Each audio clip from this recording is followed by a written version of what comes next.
दोस्तों, आज हम जेंडर पावर वॉक की बात करेंगे। जैसा कि नाम है जेंडर पावर वॉक, इसी के तहत हम आगे भी बात करेंगे। जेंडर विश्लेषण करता है जेंडर मानदंड कैसे मान्यताओं, दृष्टिकोण और व्यवहार को प्रभावित करता है। शक्ति के प्रयोग असमानताओं और भेदभाव को पहचानता है और आपसी बातचीत में समानता को बढ़ाता है। जेंडर पावर वॉक को और अच्छी तरह से हम समझने के लिए एक खेल के माध्यम से हम समझ सकते हैं, जिसे हम गतिविधि करवा सकते हैं। जैसे एक पुरुष और एक महिला को एक लाइन पर खड़ा कर देंगे और जो काम पुरुष कर सकते हैं वो एक कदम आगे बढ़ेंगे, और यदि महिला वो काम को नहीं करेगी तो एक कदम पीछे जाएगी, या जो काम महिला कर सकती है उसमें एक कदम महिला आगे जाएगी, और अगर पुरुष वह उस काम को नहीं कर सकता है वह काम में पुरुष एक कदम पीछे जाएगा। यह खेल है। तो इसमें क्या प्रश्न हो सकते हैं? इसमें निम्न प्रश्न हो सकते हैं जो इस प्रकार हैं।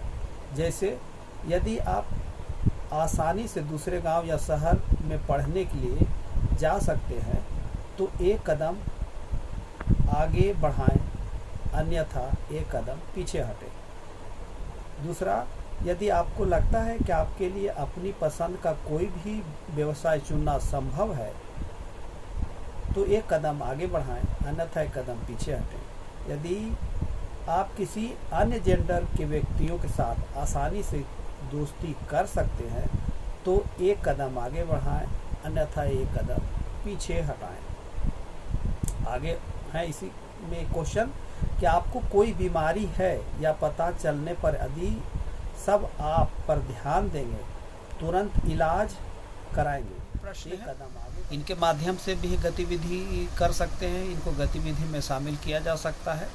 देखते हैं। आपकी विद्यालय टीम शाम को अपने घर करीब मैच खेल रही है और आप उनका समर्थन करना चाहते हैं। अगर आपको लगता है कि आप खुद से जा सकते हैं तो एक कदम आगे बढ़ाएं, अन्यथा एक कदम पीछे हटाएं।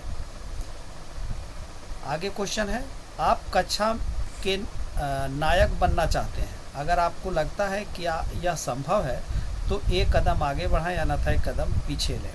यदि आपको लगता है आप चाहे आराम कर सकते हैं तो एक कदम आगे बढ़ाएं, अन्यथा एक कदम पीछे हटाएं। आगे और भी क्वेश्चन है, जैसे यदि आपके घर में खाना खाने के लिए हमेशा पर्याप्त भोजन है तो एक कदम आगे बढ़ाएं, अन्यथा एक कदम पीछे हटाएं। यदि आपको घर के कार्य का एक बड़ा भाग करना पड़ता है तो एक कदम पीछे ले जाएं, अन्यथा एक कदम आगे बढ़ाएं।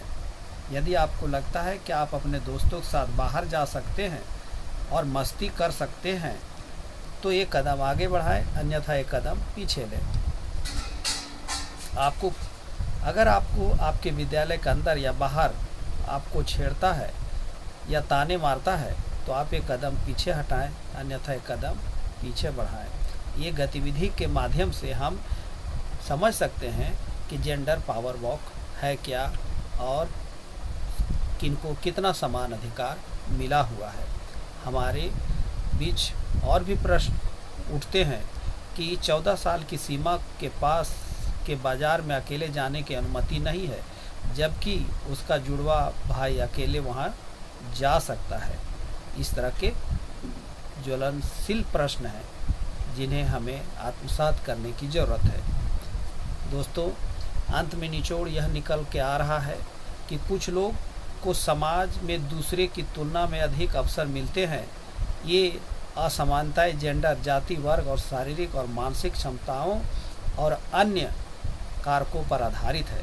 भेदभाव कई तरह से दिखाई देता है, जैसे कि शिक्षा में प्रवेश, स्वास्थ्य, व्यवसाय, विकल्प, बाहर जाने की अनुमति, लोगों से मित्रता करना, किसी की राय को खुलकर कहने की क्षमता आदि। इन गतिविधियों एवं निम्न बातों के अनुसार हम जेंडर पावर वॉक को समझ सकते हैं कि किनको कितना अधिकार मिला हुआ है। मेरे इस वीडियो को लाइक करें, सब्सक्राइब करें और जिस तरह से प्यार आप हम मेरे ऊपर लुटा रहे हैं, मेरे चैनल को प्रोत्साहित कर रहे हैं, आशा है कि आप इसी तरह से आपका प्यार दुलार मुझे मिलता रहेगा। धन्यवाद।